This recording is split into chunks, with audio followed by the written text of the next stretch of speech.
بسم اللہ الرحمن الرحیم۔ سامعین کرام، آپ سن رہے ہیں انسپیکٹر احمد یار خان سیریز کے سلسلے کی ایک اردو کہانی کھوکھا، کھرا اور تعویذ۔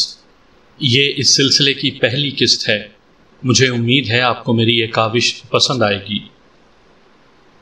وہ علاقہ جس کی یہ واردات ہے مکمل طور پر سکھوں کا تو نہیں تھا، پھر بھی سکھوں کی خاصی آبادی تھی۔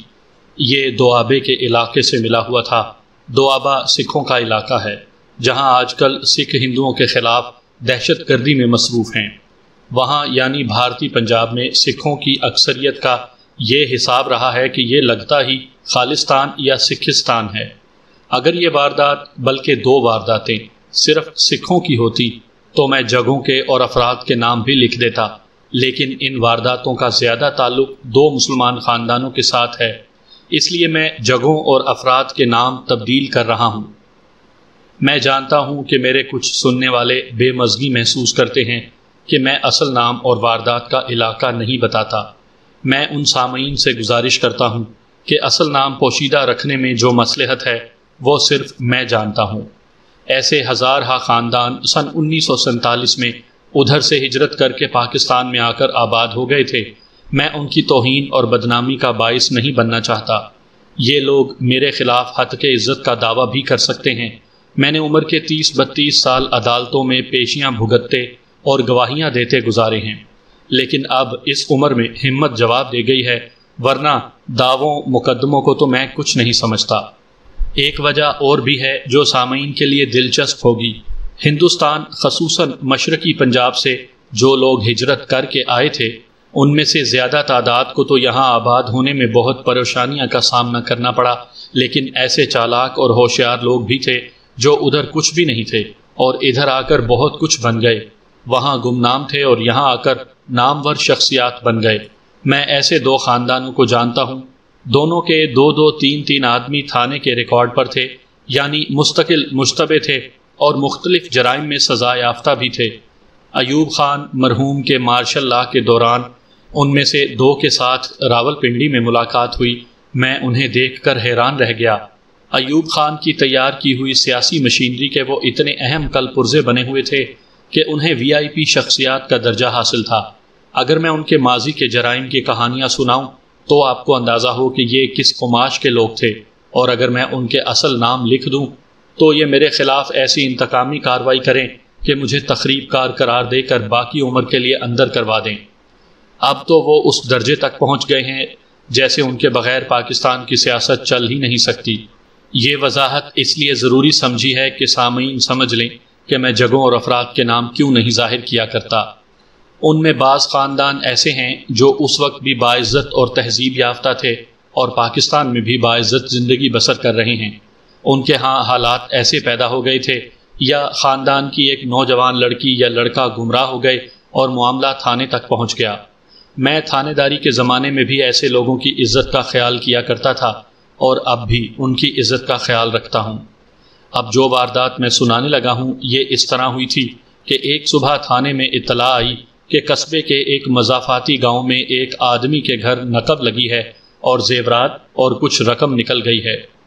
تھانہ قصبے میں تھا جو بڑا قصبہ تھا، اور واردات والا گاؤں قصبے کے اتنا قریب تھا کہ قصبے کا حصہ ہی لگتا تھا، لیکن اس کا الگ ایک نام تھا۔ اس گاؤں کے لوگ دیہاتی کم اور شہری زیادہ لگتے تھے۔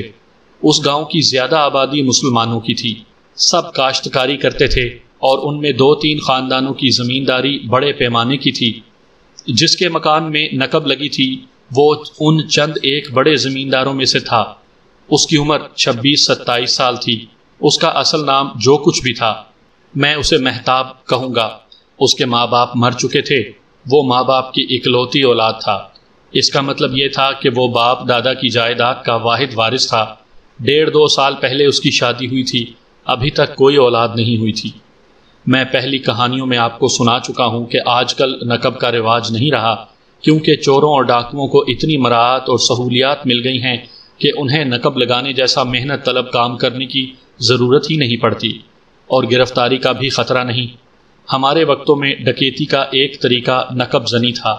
پچھواڑے کی دیوار میں سے زمین کے قریب سے چند ایک اینٹیں یا پتھر نکال کر اتنا شگاف ڈال لیا جاتا تھا کہ اس میں سے ایک آدمی آسانی سے پیٹ کے بل رینگ کر گزر سکتا تھا اور اس میں سے بڑے سائز کا ٹرنک بھی نکالا جا سکتا تھا۔ نقب زنی کے ماہر اس خوبی سے اینٹیں یا پتھر نکالتے تھے کہ آواز پیدا نہیں ہوتی تھی اور گھر والے بے خبر رہتے تھے۔ نقب زن اندر جا کر مال نکال لاتے تھے اور باہر آ کر غائب ہو جاتے تھے۔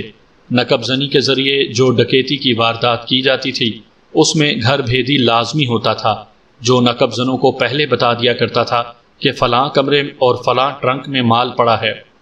نقب زنی اور ڈکیتی کی تفتیش بہت ہی مشکل ہوا کرتی تھی۔ میں جائے واردات پر گیا، کھوجی کو بھی بلا لیا تھا۔ اس نے 2 کھرے دیکھے تو کہنے لگا کہ یہ کھرے ملزموں کے ہیں۔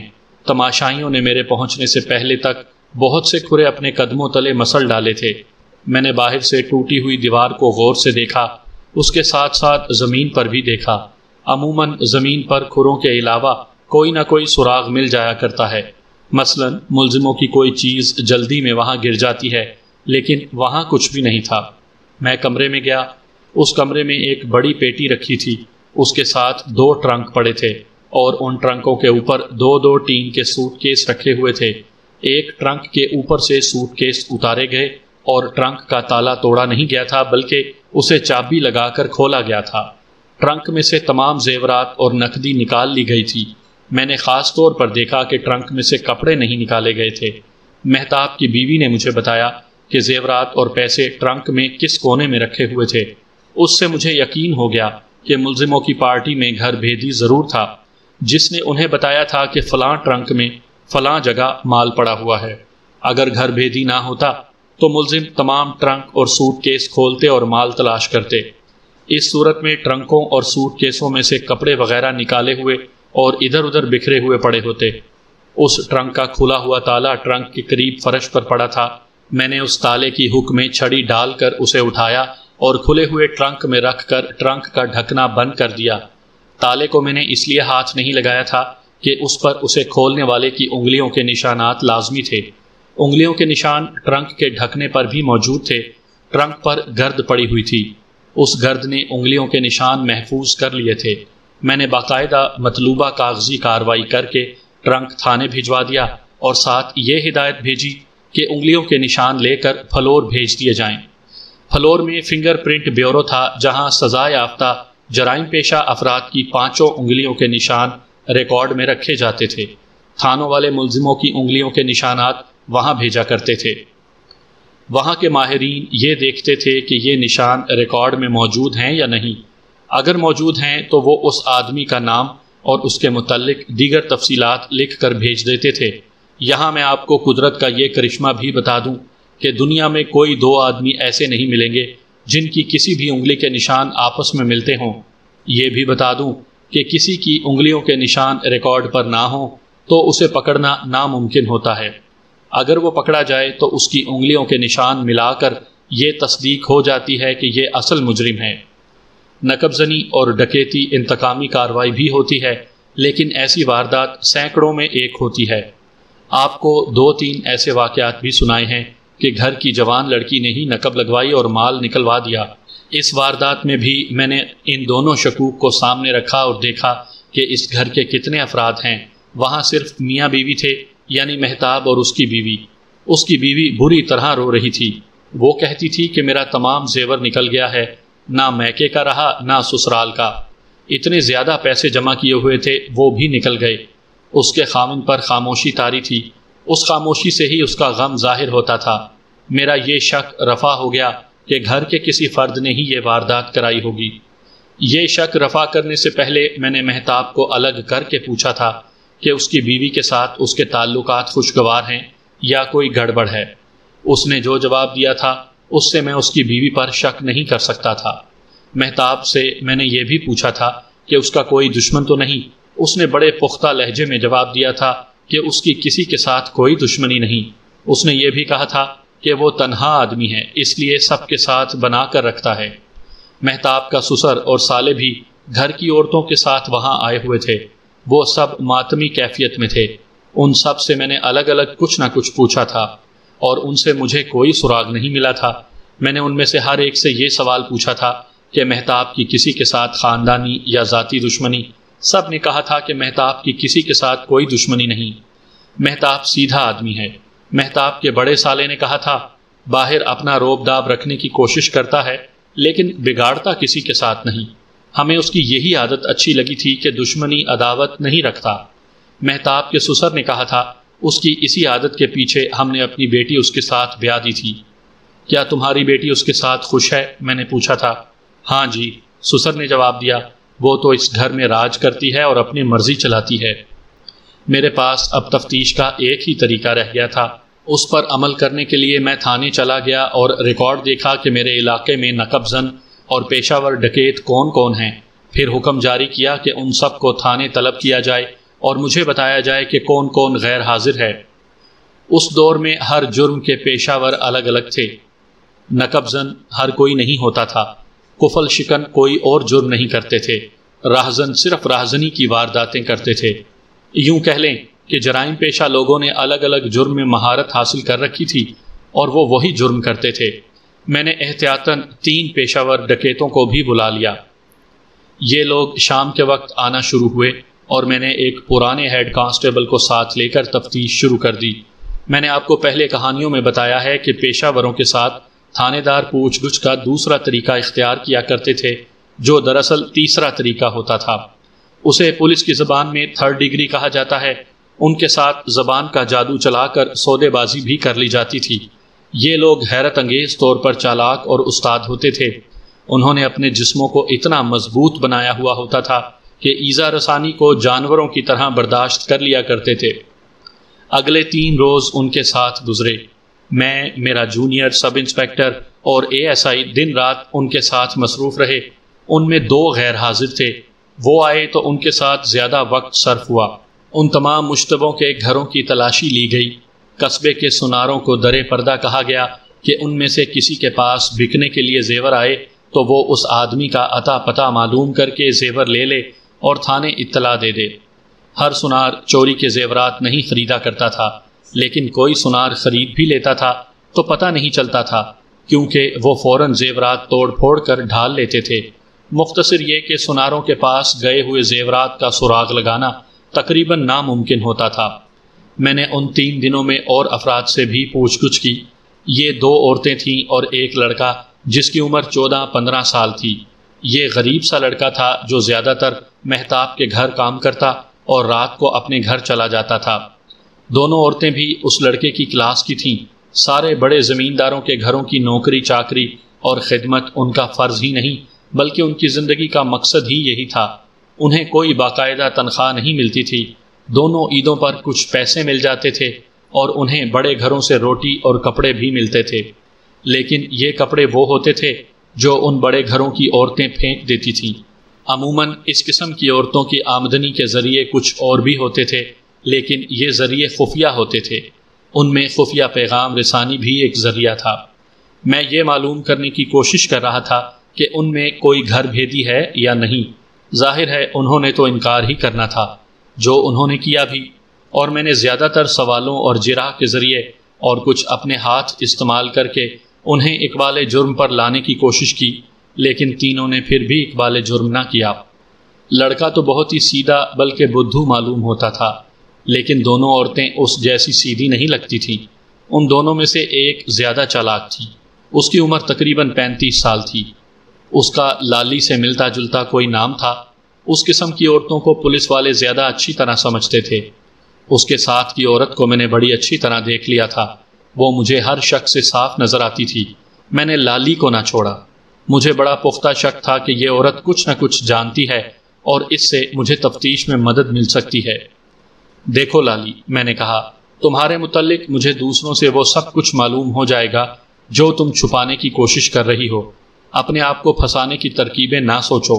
ڈاکو آخر پکڑے ہی جائیں گے، لیکن جب تم ان کے ساتھ پکڑی جاؤ گی تو اتنی ہی سزا پاؤ گی جتنی انہیں ملے گی۔ وہ تو برداشت کر لیں گے، تم 1 مہینے کی قید بھی برداشت نہیں کر سکو گی۔ اب اگر مجھے راز کی باتیں بتا دو گی تو میں تمہیں گرفتار بھی نہیں کروں گا اور انعام بھی دوں گا۔ اب بولو۔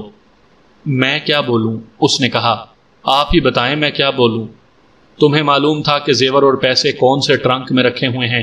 میں نے کہا، میں 2 گھنٹوں سے تم سے یہی ایک بات پوچھ رہا ہوں، اور میں ان 2 گھنٹوں میں یہ سمجھ گئی ہوں کہ آپ مجھ سے یہ بات کیوں پوچھ رہے ہیں۔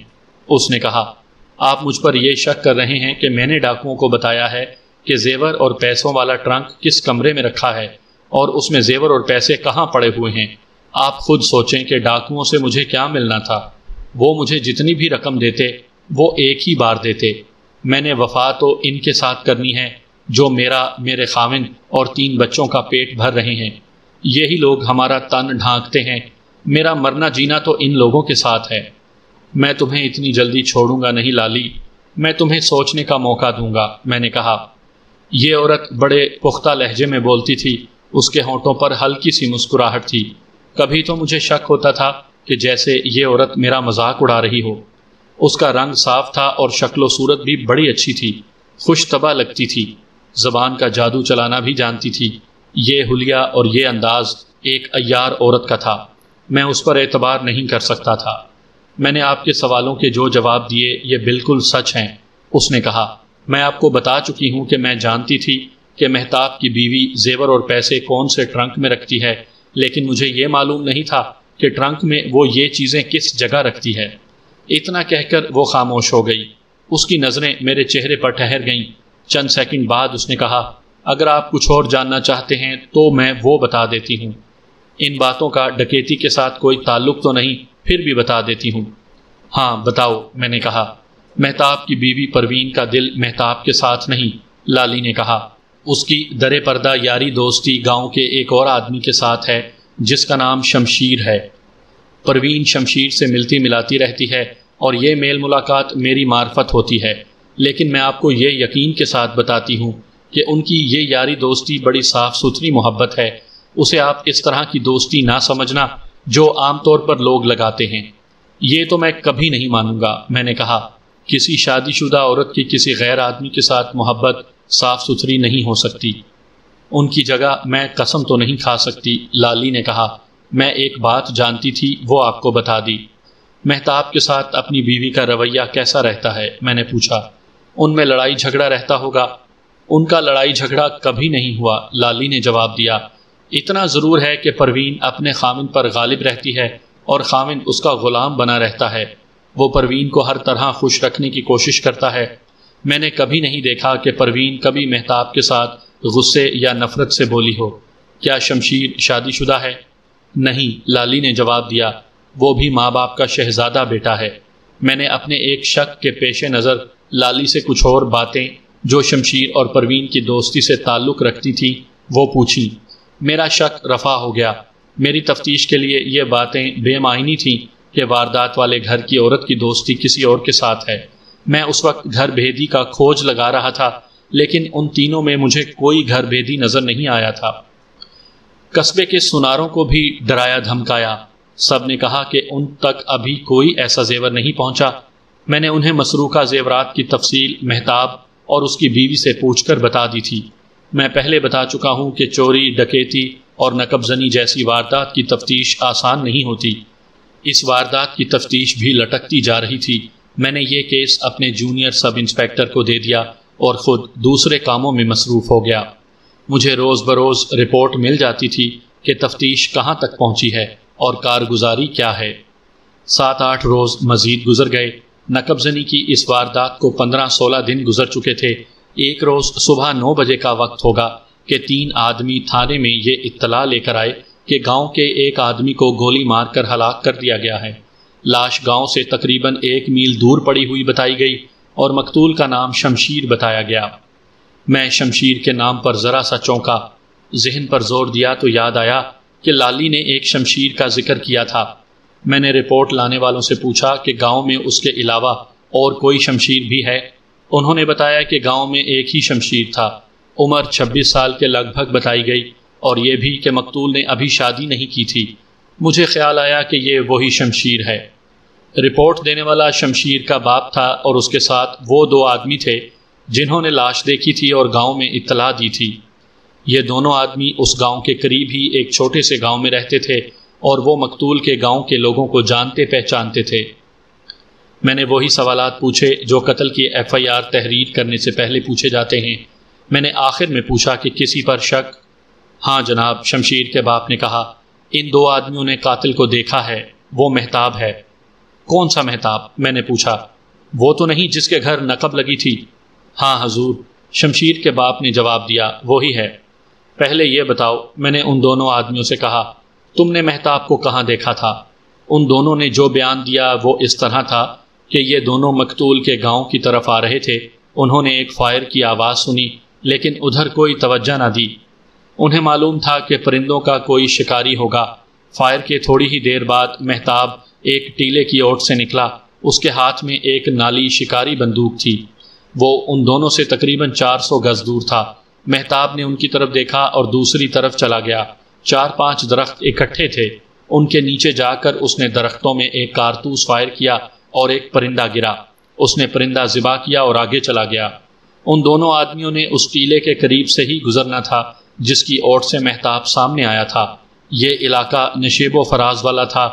ٹیلے کے دوسری طرف زمین نشیبی تھی، اس نشیب کے اوپر راستہ جاتا تھا۔ یہ دونوں جب ٹیلے کے قریب سے گزرے تو انہیں تھوڑی دور نشیبی جگہ پر کوئی پڑا ہوا نظر آیا۔ یہ دونوں اس تک پہنچے تو اسے خون میں ڈوبا ہوا دیکھا۔ ان کا خیال یہ تھا کہ گولی ایک پہلو میں لگی ہے۔ ان دونوں کو فوراً یہ خیال آیا کہ اسے مہتاب نے گولی ماری ہے۔ یہ نہیں کہا جا سکتا کہ شمشیر کو ویسے ہی گولی لگ گئی ہے یا مہتاب نے شمشیر کا ہی نشانہ لے کر اس پر کارتوس چلایا تھا۔ لیکن جناب، ان دونوں میں سے ایک آدمی نے کہا، مہتاب آرام آرام سے ٹیلے کی اوٹ سے سامنے آیا تھا، پھر اس نے پرندوں کا شکار شروع کر دیا تھا۔ اگر اسے معلوم ہوتا کہ اس کے چلائے ہوئے کارتوس سے ایک آدمی مارا گیا ہے تو وہ دوڑ کر اس تک پہنچتا یا وہاں سے بھاگ جاتا۔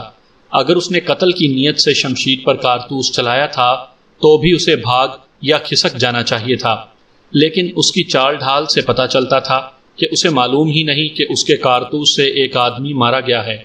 وہ اس کے بعد پرندے مار رہا تھا۔ دوسرے آدمی نے کہا، میں نے تو کارتوس چلنے کی آوازیں سنی تھیں۔ ان دونوں نے دیکھا کہ شمشیر مر چکا ہے تو وہ گاؤں کی طرف آئے۔ جب وہ گاؤں میں داخل ہوئے تو انہوں نے مہتاب کو دیکھا۔ اس کے ایک ہاتھ میں بندوق اور دوسرے ہاتھ میں پرندے تھے۔ انہوں نے پہلے تو گاؤں کے نمبردار کو اطلاع دی، پھر شمشیر کے گھر جا کر بتایا۔ میں نے شمشیر کے باپ سے کچھ اور باتیں پوچھنی تھیں، لیکن میں نے 1 منٹ بھی ضائع نہ کیا اور ایک ہیڈ کانسٹیبل اور 3 کانسٹیبلوں کو ساتھ لے کر جائے واردات پر جانے کے بجائے گاؤں میں چلا گیا۔ میں نے مہتاب کو فوراً پکڑنا تھا۔ ایسا ہو سکتا تھا کہ اس کے چلائے ہوئے کارتوس کے چھرے اتفاق سے شمشیر کو لگ گئے ہوں۔ اس نے پرندے کو نشانے میں لیا ہوگا۔ شمشیر نشیبی جگہ پر جا رہا تھا، مہتاب اونچی جگہ پر جا رہا تھا۔ اس طرح شمشیر مہتاب کی بندوق سے نکلے ہوئے چھروں کی زد میں آ گیا۔ لیکن مجھے لالی کی باتیں یاد آئیں۔ اس نے تفصیل سے بتایا تھا کہ مہتاب کی بیوی پروین کی یاری دوستی شمشیر کے ساتھ ہے۔ مجھے خیال آیا کہ مہتاب کو ان کی خفیہ ملاقاتوں کا اب پتہ چلا ہوگا۔ میں نے مہتاب کے دروازے پر دستک دی اور دستک کے ساتھ ہی دروازے کو دھکیلا اور میں اندر چلا گیا۔ مہتاب کمرے سے نکل کر صحن میں آیا۔ اس کے پیچھے پیچھے پروین نکلی۔ دونوں حیرت سے مجھے دیکھنے لگے۔ اس وقت میرے ساتھ کوئی بھی نہیں تھا، میں اکیلا اندر گیا تھا۔ مہتاب بھائی، میں اسے ذرا الگ لے گیا اور کہا، تم نے شمشیر پر گولی چلائی ہے اور میں اس کی وجہ بھی جانتا ہوں۔ اب یوں کرو کہ بڑے آرام سے مجھے صحیح بات بتا دو۔ تمہیں سزا سے بچانا میرا کام ہے۔ تم نے جس وجہ سے اسے مارا ہے وہ ایسی وجہ ہے کہ تمہاری جگہ میں ہوتا تو بھی میں یہی کرتا۔ غیرت والے ایسے ہی کیا کرتے ہیں۔ نہیں جناب علی، مہتاب نے اکھڑے اکھڑے لہجے میں کہا، میں نے اسے کہاں گولی ماری ہوگی؟ میں تو ادھر گیا ہی نہیں۔ کدھر؟ وہیں، اس نے جواب دیا جہاں وہ مرا پڑا ہے۔ یہی تو میں پوچھ رہا ہوں، میں نے کہا، وہ کہاں مرا پڑا ہے؟ وہاں کچھ خالی کھیت ہیں جو دوسری زمینوں کی نسبت گہرائی میں ہیں، مہتاب نے جواب دیا۔ اور ایک طرف ٹیلے ہیں، میں نے پوچھا۔ ہاں جی، مہتاب نے جواب دیا، ایک طرف اونچے نیچے ٹیلے ہیں۔ کیا تم نے وہاں جا کر لاش دیکھی ہے؟ نہ جی، اس نے جواب دیا، میں تو ادھر گیا ہی نہیں۔ پھر تم اصل بے وقوف ہو، میں نے کہا۔ کیا تم اتنے کچے آدمی ہو؟ مجھے صحیح جواب دو کہ تم نے اسے گولی ماری ہے یا نہیں۔ نہیں جناب، اس نے جواب دیا، میں تو ادھر گیا ہی نہیں۔ وہ دیکھ لیں، میں پرندوں کے شکار کے لیے گیا تھا۔ پھر میرے ساتھ آ جاؤ، میں نے کہا، تمہاری قسمت میں زندہ رہنا لکھا ہی نہیں۔ تم اپنے ہاتھوں پھانسی کا رسہ اپنے گلے میں ڈال رہے ہو۔ میں جب اس سے ذرا ہٹا تو اس کی بیوی، جو اچھی خاصی جوان خوبصورت لڑکی تھی، میرے سامنے آ کھڑی ہوئی۔ اس کی آنکھیں سرخ ہو چکی تھیں۔ یہ تو اسے معلوم ہو چکا تھا کہ شمشیر مارا گیا ہے، کیونکہ سارے گاؤں میں ہلچل مچی ہوئی تھی، لیکن اسے شاید ابھی یہ معلوم نہیں ہوا تھا کہ اسے مارنے والا مہتاب ہے۔ پروین نے مجھ سے پوچھا کہ یہ کیا معاملہ ہے، تم اسے سمجھاؤ۔ میں نے مہتاب کی طرف اشارہ کر کے پروین سے کہا، اسے کہو کہ مجھے صحیح بات بتا دے اور میں اسے سزا سے بچنے کا طریقہ بتا دوں گا۔ کیا آپ کو یقین ہے کہ شمشیر کو اس نے مارا ہے؟ پروین نے پوچھا اور میرے جواب کا انتظار کیے بغیر کہنے لگی، آپ کے دل میں ویسے ہی کسی نے شک ڈال دیا ہوگا، اس آدمی سے تو کبھی مکھی بھی نہیں مرتی۔ میں یقین کے بغیر اس پر ہاتھ نہیں ڈال رہا، میں نے کہا، 2 گواہ باہر کھڑے ہیں جنہوں نے اسے دیکھا ہے۔ پروین کی آنکھوں میں جو رکے ہوئے آنسو تھے وہ بہنے لگے اور پروین سسکیاں لینے لگی۔ پروین، میں نے آہستہ سے اسے پوچھا، یہ آنسو شمشیر کے غم میں ہیں یا اپنے خامن کی گرفتاری کے غم ہیں؟ اس نے سر جھکا لیا اور کوئی جواب نہ دیا۔ میں نے مہتاب کو ہتھ کڑی لگوا دی۔ گاؤں کے 2 معزز آدمیوں کو اندر بلا کر مہتاب سے اس کی بندوق برآمد کرائی۔ اس برآمدگی کی تحریر لکھ کر مہتاب کے اور دونوں گواہوں کے دستخط لے لیے۔ مہتاب کو تھانے بھجوا دیا اور میں خود جائے واردات پر چلا گیا۔ پہلے میں نے وہ جگہ دیکھی جو ٹیلے کی دوسری طرف تھی۔ اس ٹیلے کی نشاندہی دونوں عینی شاہدوں نے کی تھی۔ وہاں مہتاب کے کھرے تھے، ان کھروں کی تصدیق کھوجی نے کی تھی جس نے گاؤں میں مہتاب کا کھرا غور سے دیکھا تھا۔ وہاں سے اس جگہ کا فاصلہ جہاں لاش پڑی تھی 50 گز اور تقریباً 2 فٹ تھا۔ لاش کو جا کر دیکھا، زمین اور مقتول کے کپڑوں پر لگی ہوئی مٹی گواہی دیتی تھی کہ مقتول تڑپ تڑپ کر مرا ہے۔ وہاں خالی کھیت تھے اور یہ تمام کھیت دوسرے کھیتوں کے نسبت گہرائی میں تھے۔ مقتول گاؤں کی طرف سے جا رہا تھا۔ یہ بات مجھے اس کے باپ نے وہیں بتا دی تھی اور اس نے یہ بھی بتایا کہ وہ کسی کام سے جا رہا تھا۔ مجھے آج تک یاد ہے کہ شمشیر نے باپ کو یہ نہیں بتایا تھا کہ وہ کس کام سے جا رہا تھا۔